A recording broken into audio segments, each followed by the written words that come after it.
cam4.fr, le plus grand site de webcam live réservé aux adultes. Brigitte Lahaie, Sud Radio, le Love Conseil. Alors Didier Pleu, on va parler des hommes en panne de désir. C'est un phénomène de plus en plus fréquent et il y a plusieurs raisons qui expliquent ce phénomène. Je vais vous les passer en revue. Vous pouvez bien sûr aussi réagir, bien sûr Didier. D'abord, je crois qu'il faut bien comprendre que le fait que les femmes prennent un peu le pouvoir de la sexualité, les hommes se sentent un peu dépossédés et pour peu qu'ils aient pas une grande confiance dans leur virilité, eh bien ils vont abdiquer. Ça, c'est quelque chose qu'il faut vraiment comprendre. C'est ce fameux finalement rapport de pouvoir dont je vous parlais à l'époque où c'était l'homme, de toute façon, qui décidait de la sexualité et la femme se soumettait. Eh bien, il y avait même des hommes un petit peu fragiles sur ce point-là, se sentaient tout à fait capables de continuer à avoir du désir et des érections. Alors chez les jeunes, le sexe va peut-être aussi être évité pour justement éviter l'engagement et la peur de la rencontre. On voit ça de plus en plus. Il y a également la génération porno qui a sa part de responsabilité.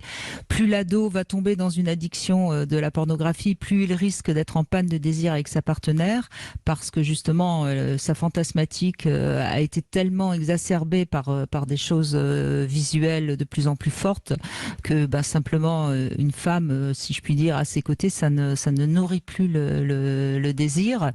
Il y a aussi le manque de père, je dis bien de papa, si vous préférez, parce que le désir chez un homme, ça se construit aussi par rapport à son image personnelle et de sa masculinité. Et pour certains hommes qui sont en mal d'identité sexuelle masculine, ça peut avoir des répercussions sur leur désir.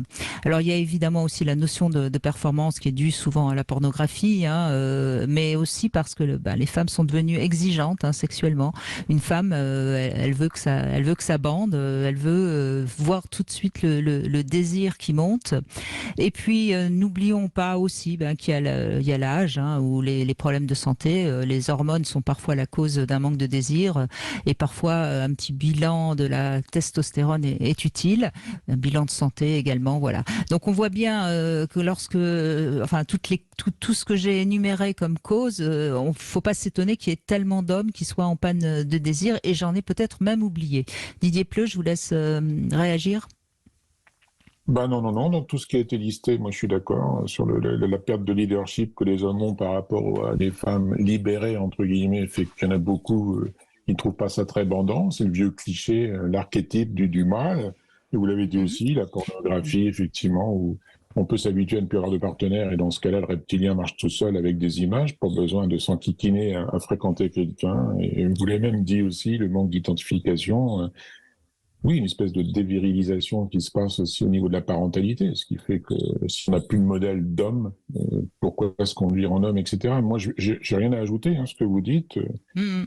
Si ajouter, et c'est mon cas, bien sûr, le vieillissement, cette acceptation-là, non pas fatalitaste, tout est foutu, mais oui, il y a peut-être des stratégies à prendre quand on commence à vieillir, parce que vous l'avez dit, il y a des phénomènes physiologiques, d'irrigation, de choses comme ça qui peuvent être résolus, et non pas de se dire c'est foutu.